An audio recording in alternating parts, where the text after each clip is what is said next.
नरेंद्र मोदी ने 2014 में जब वाराणसी को अपना संसदीय क्षेत्र चुना था, तब वो दिसंबर 2013 में एक रैली में वाराणसी आए थे। लेकिन रैली स्थल जाने के बजाय वो पहले काशी विश्वनाथ और संकट मोचन मंदिर गए। इन 10 साल में गंगा में बहुत पानी बह चुका है। अब मसला काशी में उनकी जीत का नहीं, बल्कि जीत के अंतर का है। और सवाल यह है कि क्या 2024 में उनकी सरकार बनी तो उनके एजेंडे में सबसे ऊपर ज्ञानवापी मस्जिद का मसला होगा।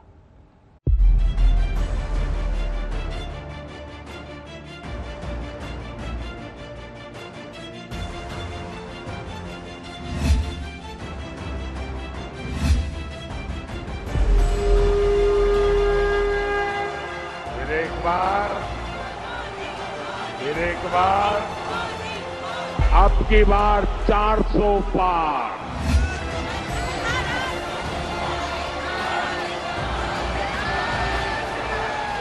उत्तर प्रदेश तो खैर हमें भरपूर आशीर्वाद देगा ही देगा, कोई कमी नहीं रहेगी।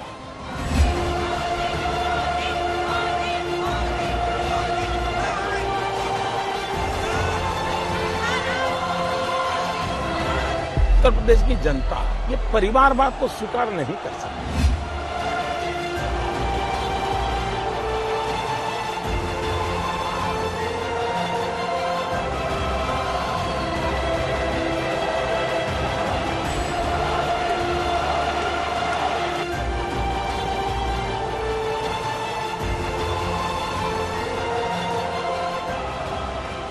भाजपा अपने सारे पुराने रिकॉर्ड तोड़ करके ज्यादा से ज्यादा सांसद के साथ आने वाली है।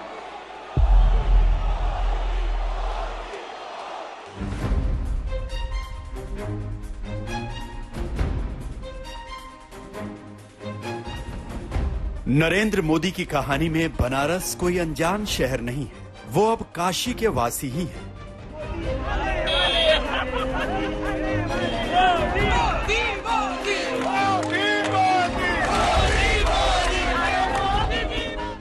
ईश्वर की शपथ लेता हूं कि मैं विधि द्वारा स्थापित भारत के संविधान के प्रति सच्ची श्रद्धा और निष्ठा। 2014 में जब बीजेपी ने मोदी को वाराणसी से अपना उम्मीदवार बनाया था, तो नामांकन करते वक्त उनके मुंह से बरबस निकल पड़ा था कि मां गंगा ने उन्हें बुलाया है। न मुझे किसी ने भेजा है, न मैं यहाँ आया हूँ, मुझे तो मां गंगा ने बुलाया है।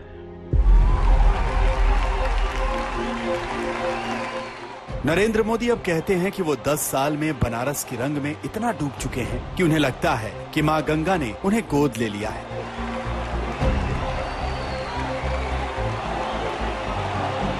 आज 10 साल के बाद मैं पूरे भावुकता से कह सकता हूं, आज मुझे लगता है कि मां गंगा ने मुझे गोद लिया है।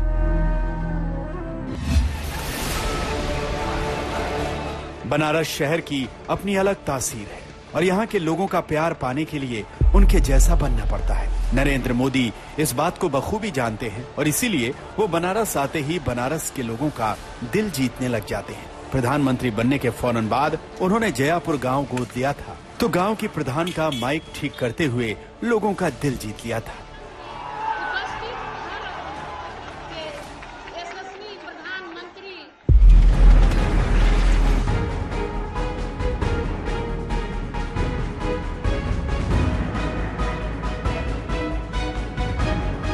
नरेंद्र मोदी की कहानी में बनारस अब रच बस गया है। वो कभी गंगा घाटों की सफाई पर अधिकारियों को अपने अंदाज में समझाते हैं कि गंगा घाट अब साफ रहने चाहिए।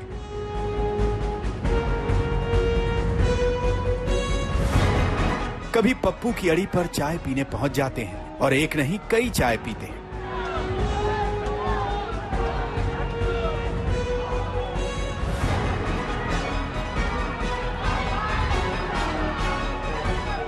आगे खुल कर के हमारे प्रधानमंत्री में यहाँ चाय पी ले। जब से प्रधानमंत्री से मिलल है तब से हमारे बात करने की मन नहीं करते। आए कार से उतरे, अपना बैठ के आराम से मनोज चाय पिलाओ। कभी बनारसी पान का आनंद लेने के लिए रुक जाते हैं।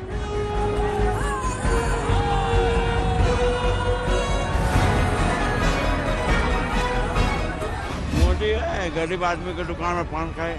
और अपना बनारसी पान। काशी विश्वनाथ से तो उनका पुराना नाता है। मोदी 2014 में नामांकन से पहले जब वाराणसी आए तो सबसे पहले काशी विश्वनाथ मंदिर गए। उम्मीदवार बनने के बाद मोदी ने कहा था कि सोमनाथ की धरती से काशी विश्वनाथ की धरती पर आए हैं। बीते 10 साल में नरेंद्र मोदी ने कई बार काशी विश्वनाथ के दर्शन किए।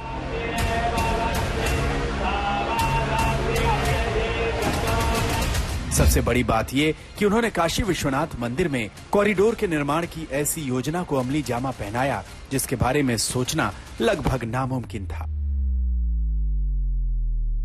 आज काशी में पुरातन और नूतन दोनों स्वरूपों के दर्शन एक साथ हो रहे हैं।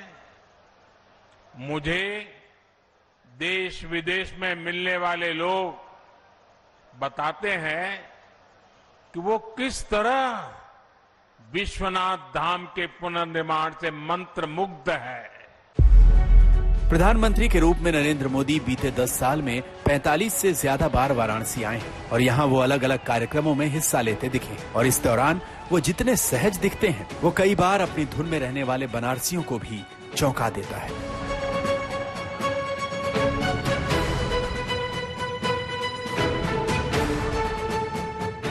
गाय जब से आई है तो मेरे घर में इनकम आ गई है और इससे मैं बहुत खुश हूँ। घर में आप इतनी कमाई आप कर रही हैं जी, आपकी जरा दादागिरी बढ़ गई होगी। फिर ऐसा तो नहीं होगा मोदी जी ने घर में झगड़ा करवा दिया। आप तो बड़ा स्टार्टअप चलाती हो। अब दुखों की एक दवा गिर गाय।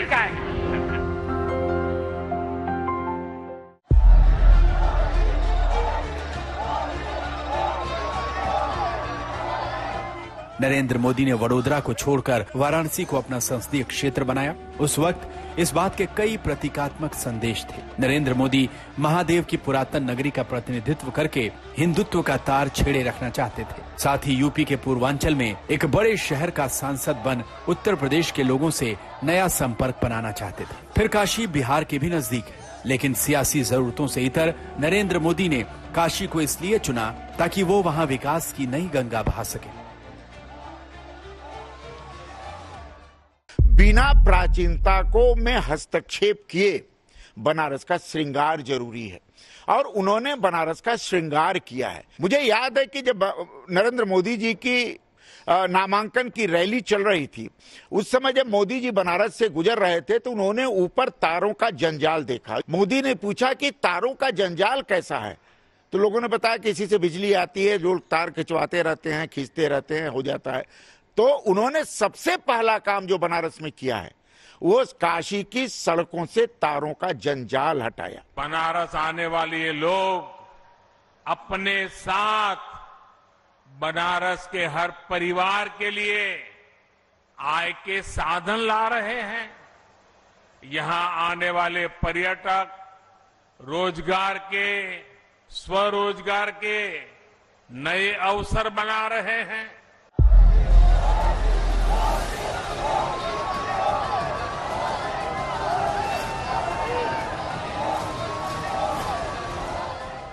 नरेंद्र मोदी के लिए निजी तौर पर 2024 का चुनाव कोई चुनौती नहीं है। 2014 में उन्होंने 2 सीटों पर चुनाव लड़ा था, लेकिन अब वो पुरानी बात है। और मोदी भी खुद को अब बनारसी कहने लगे हैं।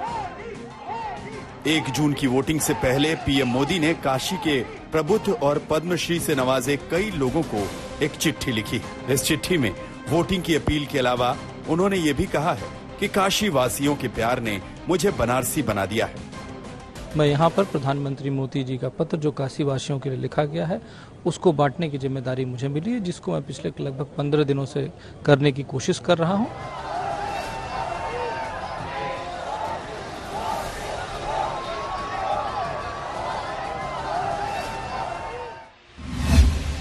2014 के चुनाव में नरेंद्र मोदी ने अरविंद केजरीवाल को 3,37,000 वोटों के भारी अंतर से हराया था और 2019 में तो आलम यह था कि 64% वोट नरेंद्र मोदी को ही मिले।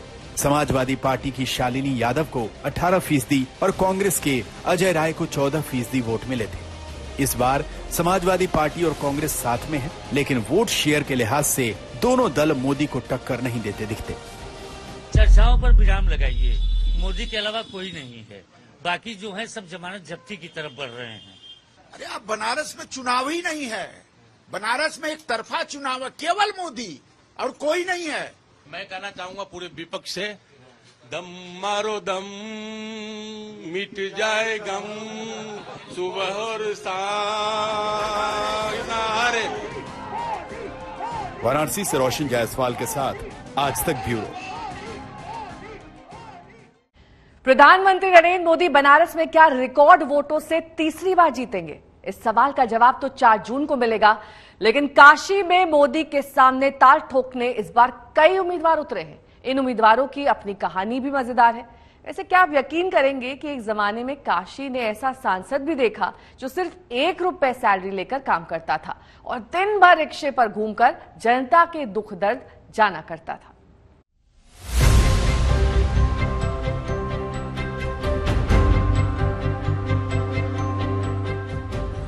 प्रधानमंत्री नरेंद्र मोदी का लुक बीते 10 साल में भले जितना बदला हो, लेकिन वाराणसी का लुक जरूर बहुत ज्यादा बदल गया है। काशी नई राह पर है और इसकी एक बड़ी वजह इसका प्रधानमंत्री का संसदीय क्षेत्र होना है।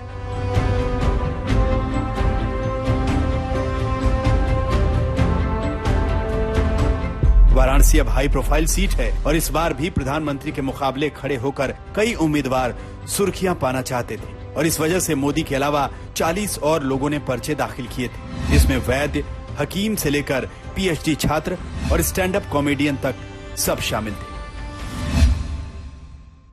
हमारी जीत आज हो चुकी है, हम 4 जून का इंतजार नहीं करेंगे।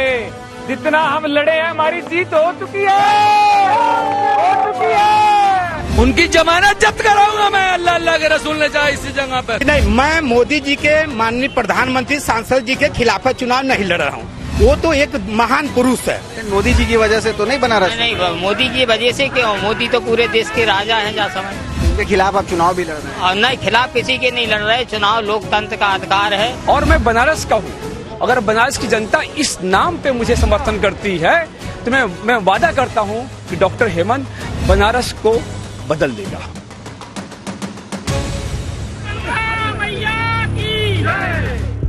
अब इन उम्मीदवारों की अपनी अलग कहानी है। खास बात यह कि ज्यादातर का पर्चा रद्द हो चुका है। अब सिर्फ 7 उम्मीदवार वाराणसी के मैदान में हैं। 2019 में मोदी के मुकाबले 18 उम्मीदवार मैदान में थे, जबकि 2014 में मोदी के खिलाफ 41 कैंडिडेट मैदान में थे। इस बार मोदी के खिलाफ इंडी गठबंधन के प्रत्याशी हैं अजय राय।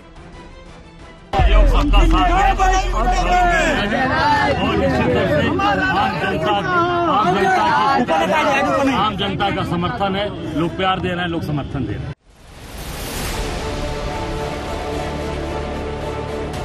2024 की चुनावी कहानी का हीरो कौन होगा, ये तो 4 जून को पता चल जाएगा, लेकिन इसमें कोई दो राय नहीं कि काशी की सियासी कहानी के कई हीरो रहे। ठाकुर रघुनाथ सिंह काशी सीट से पहले सांसद थे। 1952 में हुए पहले चुनाव में रघुनाथ सिंह ने यहां से जीत हासिल की और इसके बाद वो 1957 और 1962 में भी यहां से लोकसभा के लिए चुने गए। उनके बारे में मशहूर था कि वो सिर्फ 1 रुपए सैलरी लेते थे, उनके पास सरकारी गाड़ी नहीं थी और वो रिक्शे से चला करते थे। 1967 में सीपीएम के सत्यनारायण सिंह काशी के नए सांसद बने। 1971 में कांग्रेस के राजाराम शास्त्री तो 1977 में जनता पार्टी के चंद्रशेखर सिंह सांसद बने। चंद्रशेखर सिंह ने राजाराम शास्त्री को मात दी थी। खास बात ये कि इमरजेंसी के बाद हुए इस चुनाव में लोगों ने उन्हें अपना हीरो मान लिया था और लोग खुद ही एक दूसरे से उनके लिए वोट मांग रहे थे। वैसा अद्भुत चुनाव और वैसा जनता की भागीदारी हमने आज तक नहीं देखी। बहुत सारे चुनाव हुए लोकसभा के, मगर वो जुनून जनता के अंदर आज तक नहीं दिखा और बहुत ही कांग्रेस के खिलाफ वो चुनाव था। सारे विपक्षी दल एक साथ चुनाव लड़ रहे थे और उस समय जो भी परसेंटेज पोलिंग हुई थी, उस परसेंटेज में जितना वोट की भागीदारी मिली थी जनता दल के प्रत्याशी को, वो वोट आज तक उसका रिकॉर्ड कोई भी नहीं तोड़ पाया है। वो 65 % के कुछ ऊपर था। वाराणसी का 1980 और 1984 में कांग्रेस पार्टी के कमलापति त्रिपाठी ने प्रतिनिधित्व किया। उनके बारे में मशहूर था कि वो उसूलों के पक्के थे। यह किस्सा 24 अक्टूबर 1980 का है। कमलापति रेल मंत्रालय संभाल रहे थे, लेकिन इंदिरा गांधी ने एक प्रेस कॉन्फ्रेंस में रेल मंत्रालय की आशा के मुताबिक काम न करने की बात कही थी। कमलापति त्रिपाठी ने फौरन रेल मंत्री पद से इस्तीफा दे दिया। 1989 में जनता दल के अनिल शास्त्री इस सीट से जीते और सांसद बने। 1991, 1996, 1998 और 1999 में यहाँ लगातार 4 बार भारतीय जनता पार्टी ने जीत दर्ज की। 2004 में इस सीट से कांग्रेस जीती थी और 2009 से मुरली मनोहर जोशी वाराणसी से सांसद थे। और फिर नरेंद्र मोदी ने यहाँ का बीड़ा उठाया। काशी में महादेव की इच्छा के बिना न कोई आता है और न यहां उनकी इच्छा के बिना कुछ होता है। यहां जो कुछ होता है महादेव की इच्छा से होता है। बहरहाल वाराणसी में 1 जून को वोटिंग है। मोदी समर्थक चाहते हैं कि वो 10 लाख से ज्यादा वोट हासिल कर नया रिकॉर्ड बनाएं। अब देखना यह है कि वाराणसी से 4 जून को आने वाले आंकड़े क्या नई कहानी कहते हैं।